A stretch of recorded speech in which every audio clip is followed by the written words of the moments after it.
Evangelio de hoy, martes 3 de septiembre del 2024. Primera lectura.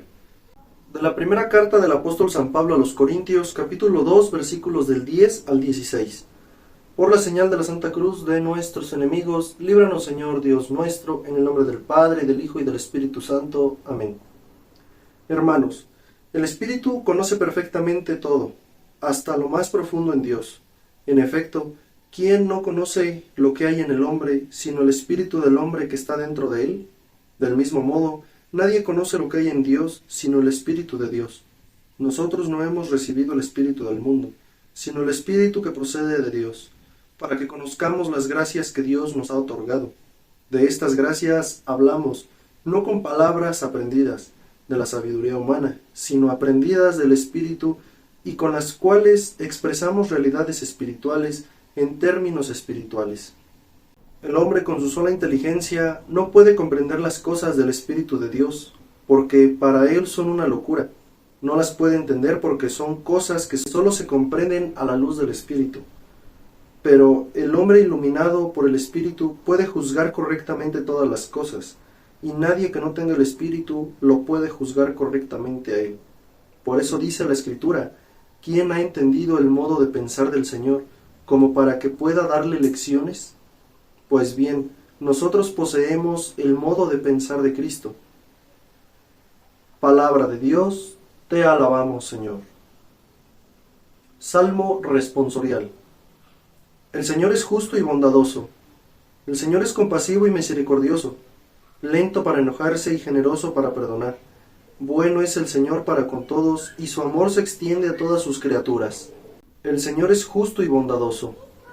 Que te alaben, Señor, todas tus obras, y que todos tus fieles te bendigan, que proclamen la gloria de tu reino y den a conocer tus maravillas.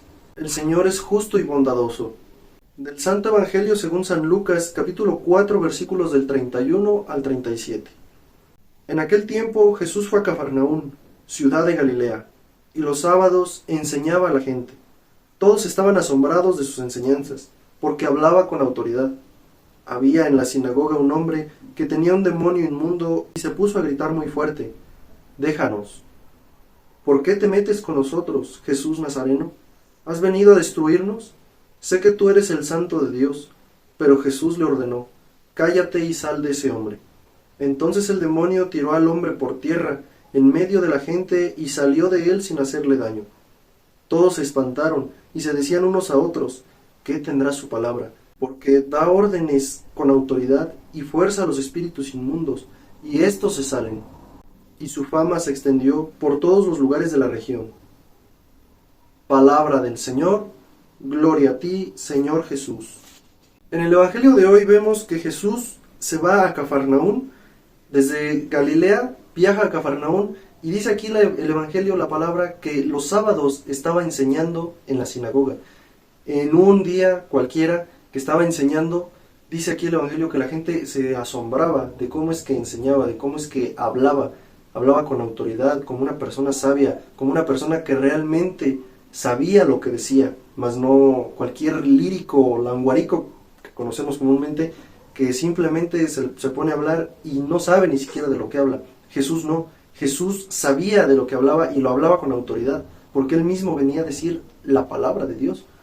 Y dice aquí el Evangelio que un demonio que estaba dentro de una persona se pone a gritarle, y Jesús, con voz clara y fuerte, con voz autoritaria, lo expulsa de esa persona, y sale el demonio sin hacerle daño. Entonces la gente se queda más asombrada. ¿Cómo es que Jesús tiene esa autoridad, tiene esa voz de autoridad para dos situaciones? La primera, dejar asombrada a la gente y enseñar como quien tiene autoridad. Es ahorita, no hay nadie, en aquellos tiempos no había televisión, no había redes sociales, no hay nadie en la actualidad, ni ha habido nadie en la historia, ni lo va a haber, que predique como Jesús. Jesús en su tiempo viajaba a distancias impresionantes para ahorita nosotros, porque si lo vemos eran kilómetros y kilómetros y kilómetros.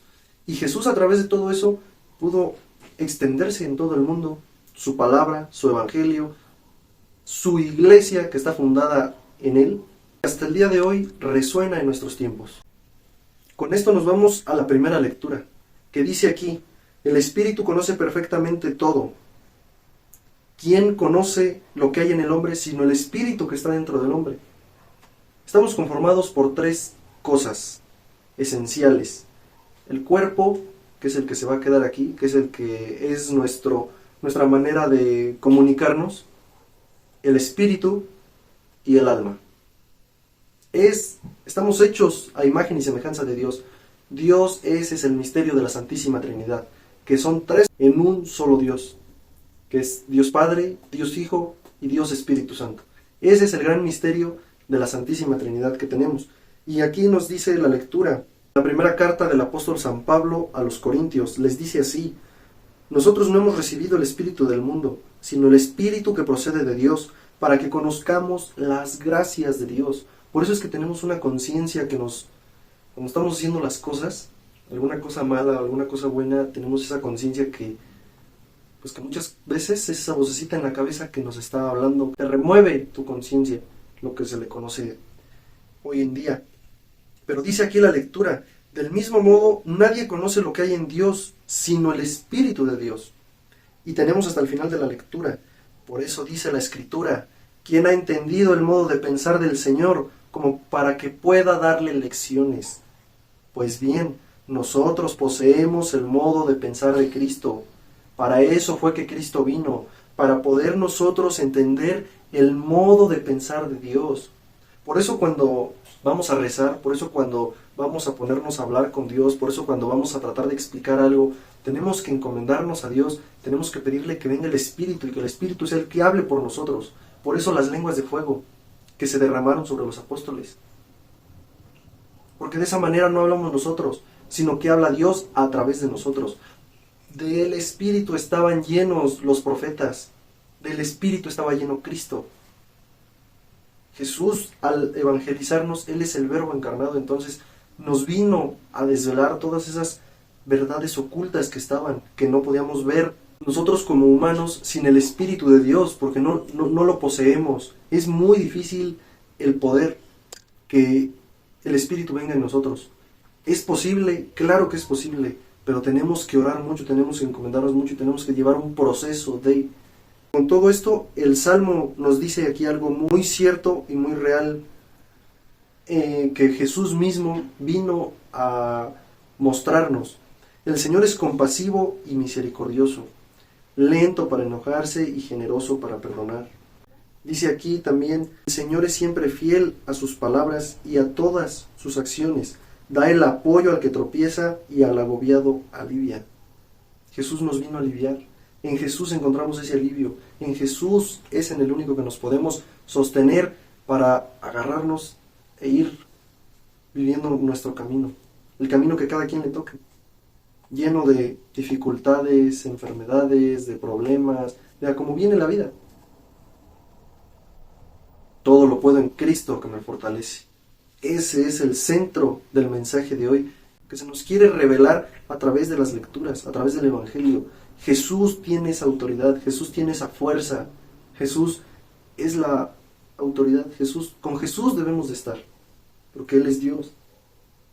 Nada más que teníamos esa gran división, esa gran barrera, que nos impidía ver las cosas de Dios. Por eso incluso los apóstoles le preguntan a Jesús, ¿por qué hablas en parábolas? ¿Por qué no explicas las cosas tal cual son? Y Jesús mismo se los contesta ahí, que solamente las cosas están reveladas para quien son, no para todo el mundo. Por eso no todos podemos entender todas esas cosas que nos dice Jesús. Tenemos que profundizar en nuestro ser, en la oración, en pedir que baje el Espíritu para iluminarnos y poder entender las cosas como las quiere Dios, como las quiere, como son. Porque muchas veces como que tratamos de doblar las cosas que Dios nos dijo y doblarlas a nuestra manera. Como que tratamos de hacer que Dios me ajuste justo a como debe de entrarme el saco. Y no es así. ¿Y por qué hacemos eso? Por conveniencia. Porque somos muy huevones para poder cumplir desde los 10 mandamientos. Con eso tenemos resuelta la vida. A Jesús le hacen preguntas de ese tipo. ¿Cuál es el mandamiento el más importante? Queremos todo resuelto, queremos como que, ok, ese es el más importante, nada más hago ese. Haz todos, caray. Céntrate y cúmplelos. Para eso están. Para darnos una guía en la vida y poder ir lo más derechitos y vivir de la manera mejor posible. Y no tan complicada, porque de por sí la vida está canija, todavía nos la hacemos más difícil con todas nuestras malas acciones, con todas nuestras malas decisiones. Con estar alejados de Dios, estamos en la lona. Vamos a tratar de pedir el Espíritu Santo para que venga a nosotros y podamos vivir en esa armonía con Dios, en esa común unión, por eso es comunión, en esa común unión con Cristo, y poder de esa manera estar un poquito más cerca de Dios. Dice Jesús, el que me recibe a mí, recibe a aquel que me ha enviado. Y yo te pregunto, ¿quién envió a Jesús? Dios mismo. Vamos a tratar de acercarnos un poco más, que esto sea el motivo para que digamos, yo quiero estar más en unión con Dios. Y ahí tenemos el mediador, Jesús, vino a dar la vida por ti y por mí. Pide que te dé el Espíritu Santo, pide que baje a ti, pide que te ilumine y acércate, porque no nomás es de pedir, ay Diosito, dame el Espíritu Santo y ya me quedo quieto. Hay que poner el impulso, hay que poner las ganas, no nada más pedir y pedir y pedir y rezar y rezar y rezar. Hay que accionar, hay que ser de más acción. No querramos nada más las cosas fáciles y como que pues dámelo. Hay una reflexión que más o menos dice así: se cae un hombre a un río y el hombre de mucha fe, devoción, le pide a Dios, le reza, Dios, sálvame. Pasa un tronco cerca de él, lo ignora, Dios, sálvame. Pasa ahora una rama, la ignora, Dios, sálvame. Pasa ya más cerca de la orilla, nada. Dios, sálvame, pues ya se terminó cayendo en la cascada, se terminó ahogando. ¿Cuántas oportunidades, cuántas opciones nos manda Dios para que nos podamos sujetar a ellas y que Él sea la barca que nos sostenga? Pero queremos todo facilito y accesible. No es así. Y pensamos que pues sí, mientras nos va bien, tenemos dinero, tenemos economía, tenemos salud, nuestra familia completa, casa, techo, comida, no nos falta nada, un carrito, lo que sea. Y nos acordamos de Dios hasta que estamos en el problema. Vamos a pedirle a Jesús que nos acerque un poco más, que pedirle mucho la intercesión a nuestra Virgen Santísima, nuestra Mamita María, porque ella como tal tiene esa cercanía con Dios. A través de ella podemos pedirle que pues le hable a su Hijo, que es Dios, y nos eche una manita, nos ayude. Y siguiendo el ejemplo de los santos, no nada más hay que hacerles fiesta por hacerles fiesta. Siguiendo el ejemplo de los santos, hay que ver su vida de los santos. ¿Realmente le tienes tanta fe al santo que le tengas fe? Investiga su vida, investígatela y sigue su ejemplo. Es tu ejemplo a seguir. El mayor ejemplo que tenemos es Cristo. De ahí están los santos para podernos ir arrimando un poquito a Cristo y pedirle su intercesión. En nombre del Padre, del Hijo y del Espíritu Santo. Amén.